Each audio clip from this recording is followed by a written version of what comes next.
The Battle of Guandu, fought in 200 CE, stands as the definitive turning point that irreversibly altered the geopolitical landscape of the Three Kingdoms period. At the dawn of the 3rd century, the northern plains of China were dominated by Yuan Shao, a powerful warlord boasting a massive army and prestigious lineage, who seemed destined to unify the fractured Eastern Han dynasty under his banner. Opposing him was Cao Cao, a brilliant but militarily outnumbered strategist, holding the emperor as political leverage. When the two titans clashed at the strategic stronghold of Guandu, the sheer disparity in troop numbers suggested a decisive victory for Yuan Shao. However, military might proved inferior to tactical ingenuity and psychological warfare. The turning point arrived when Xu Yu, a disillusioned advisor from Yuan Shao's camp, defected to Cao Cao and revealed the location of Yuan's primary supply depot at Wuchao.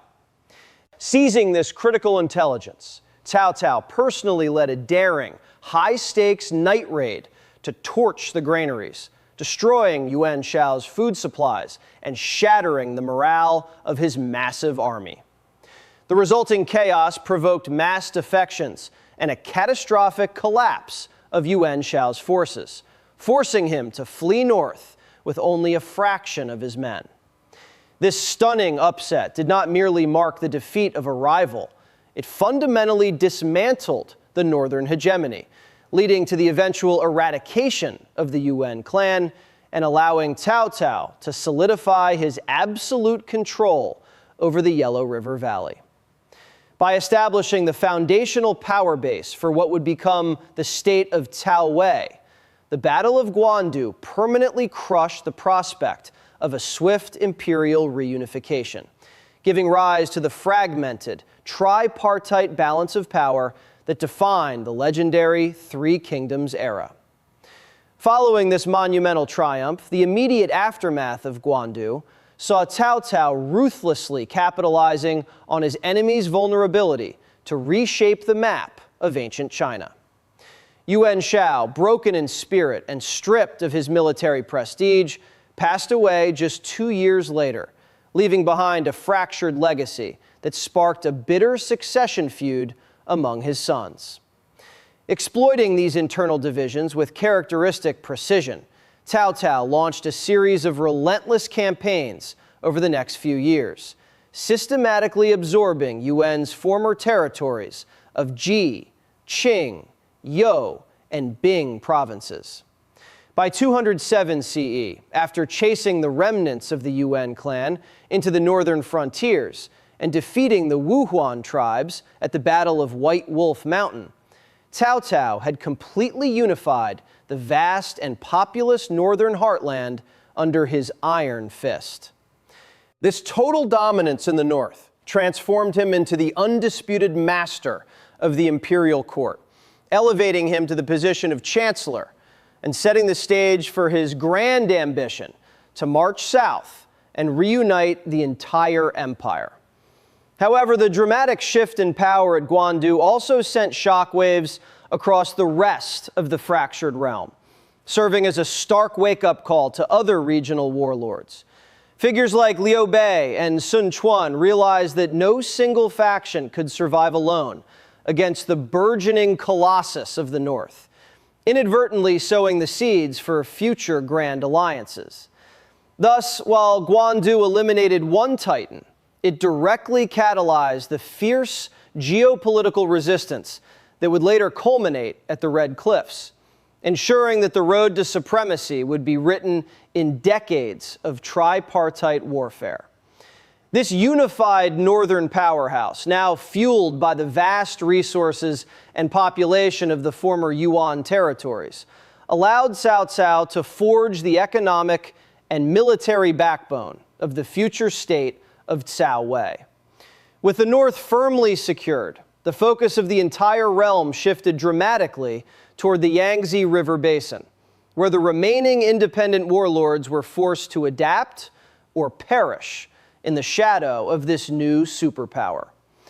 Cao Cao's subsequent southern campaign, aimed at executing a final, sweeping unification of China, directly set the stage for the legendary Battle of Red Cliffs in 208 CE. It was here that the geopolitical ripples of Guandu truly materialized, as Sun Quan and Liu Bei, fully aware of the northern juggernaut's terrifying might, chose integration over isolation and formed the historic Southern Alliance. Although Cao Cao's defeat at Red Cliffs ultimately halted his relentless southern advance and prevented a swift reunification of the Han Dynasty, it also solidified the boundaries of the realm, cementing the northern territories he won at Guandu as an impenetrable fortress. Ultimately, the strategic masterstroke at Guandu did not just redefine the fortunes of two rival warlords.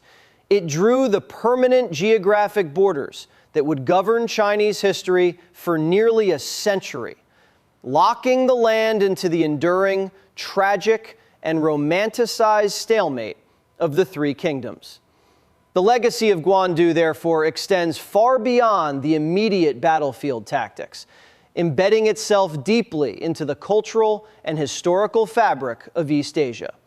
For centuries, this clash has been analyzed by military theorists and historians as the quintessential textbook example of defeating a numerically superior foe through superior espionage, psychological warfare, and decisive logistics management. In the grand tapestry of cultural memory, immortalized by the literary masterpiece Romance of the Three Kingdoms, the triumph at Guandu elevated Cao Cao from a mere ambitious warlord to a larger-than-life figure of unmatched strategic brilliance and ruthless pragmatism. It reshaped how future generations understood the dynamics of power, demonstrating that political legitimacy and massive armies are futile without adaptability and cohesion. The echoes of the flames at Wu Chao reverberated through the ages, serving as a timeless reminder that history is not dictated by the size of one's forces, but by the precision of one's mind. Ultimately, the story of Guandu endures because it marks the precise moment when the old world order of the Han Dynasty crumbled entirely, giving birth to a legendary era of heroism, tragedy, and fractured destiny that continues to captivate the imagination of the world to this day. Beyond its deep cultural footprint, the strategic lessons of Guandu continue to resonate in modern times, serving as a profound case study in the realms of contemporary geopolitics, corporate leadership, and military doctrine worldwide. Modern analysts often draw parallels between Cao Cao's high-stakes gamble and modern asymmetrical warfare, where agility, rapid intelligence gathering, and the precise targeting of an adversary's critical infrastructure can completely neutralize overwhelming structural advantages. In the executive boardrooms of the 21st century, the narrative of Wu Chao is frequently invoked to illustrate the perils of organizational complacency and the absolute necessity of securing supply chains against disruptive threats. Furthermore, the battle has found a vibrant second life in global popular culture, meticulously recreated in modern media, strategy video games, and cinematic adaptations that allow audiences across the globe to step into the shoes of those ancient masterminds. By bridging the gap between ancient Eastern philosophy and modern strategic thought, the Battle of Guandu proves that while empires inevitably fall and the actors on the world stage change, the fundamental principles of human conflict, crisis management, and tactical brilliance remain entirely timeless. As this timeless legacy continues to inspire modern thinkers, the physical site of Guandu itself, located in present-day Zhongmao County, Henan Province, stands as a quiet yet profound monument to this monumental turning point in human history, where thousands once clashed in a desperate struggle for the fate of an empire. The landscape now invites historians, archaeologists, and travelers from around the world to reflect on the transient nature of power and the enduring brilliance of human strategy. Archaeological excavations and preserved historical markers at the site serve as tangible links to that chaotic era, allowing visitors to visualize the shifting battle lines, the strategic river crossings, and the fateful night raid that changed the world. This physical preservation ensures that the story of Guandu is not lost to the mist of myth, but remains anchored in reality, offering a sacred ground for contemplation on how a single day's decisions can echo across millennia. Ultimately, whether through ancient texts, modern digital simulations, or a quiet walk across the historic plains of Henan, the Battle of Guandu remains an immortal testament to the power of intellect over force, forever etched into the collective consciousness of humanity as the spark that ignited the grand epic of the Three Kingdoms. Looking ahead into the future, the enduring fascination with Guandu ensures that its narrative will continue to evolve alongside advancing human technology and global interconnectedness. As artificial intelligence, immersive virtual reality, and neural data mapping reach new heights, future generations will not merely read about Cao Cao's daring night raid or view static artifacts. They will dynamically simulate the psychological stresses, the environmental constraints, and the chaotic logistics of the battlefield in real-time digital ecosystems. This hyper-realistic immersion will offer military academies and behavioral scientists unprecedented insights into human decision-making under extreme pressure, transforming an ancient Chinese conflict into a universal predictive model for crisis resolution. Moreover, as global education increasingly embraces cross-cultural histories, the triumph of intellect over sheer force witnessed at Guandu will serve as a foundational global epic, inspiring diverse minds across continents to value strategic foresight, adaptability, and resilience in an increasingly unpredictable world. Through this continuous cycle of remembrance, analysis, and technological rebirth, the flames of Wu Chao will never truly extinguish, remaining an eternal beacon of human ingenuity that bridges antiquity with the boundless horizons of tomorrow. This seamless continuum of historical memory ensures that the epic of Guandu transcends the boundaries of time, constantly adapting to the spiritual and intellectual needs of each succeeding generation.